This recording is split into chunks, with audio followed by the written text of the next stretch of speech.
धड़कती हुई जवानी में ममता का पति इस दुनिया से चला गया तो ममता विधवा हो गई और फिर उसकी जवानी कंट्रोल नहीं हो रही थी। तो फिर उसने अपने ही भाई को न्योता दे दिया और फिर अपने भाई से ही 61-62 करवाने लगी। नमस्कार दोस्तों, स्वागत है आप सभी का हमारे एशियन क्राइम अफेयर चैनल में।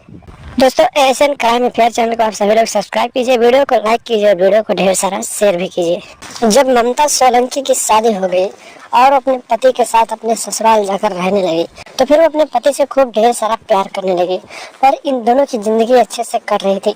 लेकिन तभी अचानक ममता की जिंदगी में एक दुख का पहाड़ टूट गया और अचानक एक एक्सीडेंट में उसके पति अमित सोलंकी की मौत हो गई और फिर ममता अकेली रहने लगी। जब ममता विधवा हो गई तो फिर वो अपने ही ससुराल अकेली रहती थी। पूरी पूरी रात ममता अपने पति को याद करके रोती रहती थी और उसकी यादों में तड़पती रहती थी और अपने ही बिस्तर पर करवट बदलती रहती थी। उसकी जवानी तड़पने लगी थी और उसकी जवानी एकदम से आग होती जा रही थी। ममता अपनी तड़पती हुई जवानी को संभाल नहीं पा रही थी तो फिर उसकी जवानी उछाल मारने लगी और फिर उसने सोचा कि किसी ड्राइवर को रख लेती है अपनी जवानी की गाड़ी चलाने के लिए। फिर उसने अपनी जवानी की गाड़ी चलाने के लिए अपने छोटे भाई विक्रम सोलंकी को न्योता दे दिया और फिर वो और एक दिन विक्रम सोलंकी अपनी दीदी ममता के घर चला गया और फिर उसके घर की देखभाल करने लगा। और एक दिन मौका पाते ही ममता ने अपने भाई विक्रम के साथ आधी रात को उसके बिस्तर पर जाकर अपना गेम बजवा लिया और फिर उसी दिन से दोनों भाई और बहन का गेम शुरू हो गया।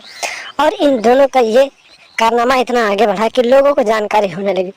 जब लोगों को जानकारी होने लगी तो ममता का जो ससुर था उसने उसके भाई को अपने घर से भगा दिया। जब ममता का ससुर उसके भाई को उसके घर से भगा दिया तो फिर ममता अपने ससुर से नाराज हो गई क्योंकि ममता की जवानी की जो गाड़ी थी वो रुक गई थी और फिर ममता जवानी की गाड़ी लगातार चलाना चाहती थी। तो ममता ने अपने भाई विक्रम के साथ मिलकर अपने ही ससुर को रास्ते से हटा दिया और उसे मौत के घाट उतार दिया और फिर अपने भाई के साथ ही आधी रात को ही घर से फरार हो गई। जब ये सूचना सोशल मीडिया से लोगों तक पहुंची कि एक बहन अपने ही भाई को लेकर फरार हो गई तो फिर ये चर्चा का विषय बन गया।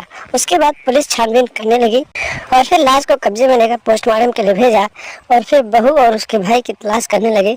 करीब 15 दिनों के बाद दोनों को हिरासत में लिया गया और फिर दोनों को आगे की कार्रवाई के लिए सलाखों के पीछे डाल दिया गया। तो दोस्तों, सावधान रहें, सतर्क रहें, रिश्ते की मर्यादाओं को समझें और लगातार हमारे साथ बने रहें। चैनल को सब्सक्राइब कर लें और हमें साथ देखते रहें एशियन क्राइम अफेयर।